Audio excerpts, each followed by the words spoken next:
Cyberbullying, or bullying using mobile phones or on the internet, is really something we should be talking to our children about before it happens. It's a good idea maybe to have this conversation when your child is moving from primary to secondary school, or when they start using social media for the first time. And it's important that you let your child know exactly what constitutes cyberbullying. The Department of Education has given guidance on this recently, and in it they say that a single harmful post in a public forum will be considered as bullying. So that's kind of a change, because normally bullying is something that happens over a period of time, as opposed to conflict, which can erupt in a one-off situation. But in the case of posts on social media, because they'd be around for a while and they could do harm for a while, they will be considered as bullying.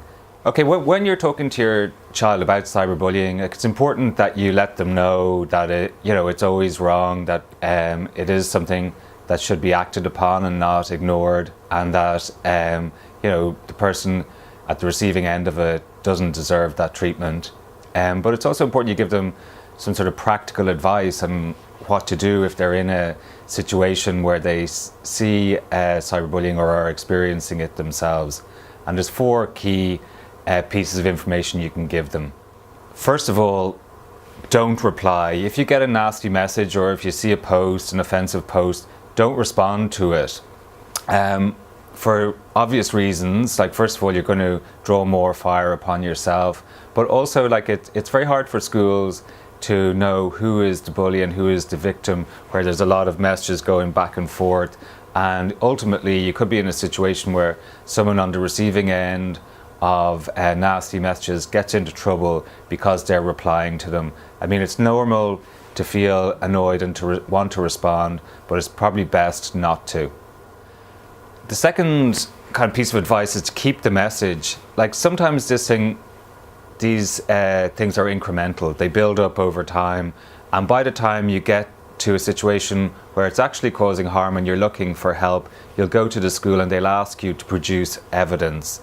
And if you don't have any, you start gathering it from there on. It can really slow the whole process and delay getting the supports that you need.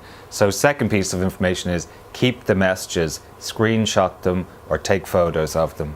Third thing is block the sender or block the person who's sending the nasty messages. All the technologies nowadays allow you to do this. All the Facebooks and Snapchats and everything allow you to choose who can send you messages, and make sure your child knows how to do this and help them to find out how to do it if they don't. But if someone's sending nasty messages, use the technology to block that person. And finally, encourage your child to report the problems when they happen. That could be a case of reporting it on Facebook or on whatever social media platform they use, using the reporting functions that are built into it. Or it could be a case of reporting it to you or to their teacher or to some other person, responsibility in the sports club or youth organization that they're involved in. So finally, recap on the 4 main messages are: don't reply, keep the message, block the sender, and tell someone.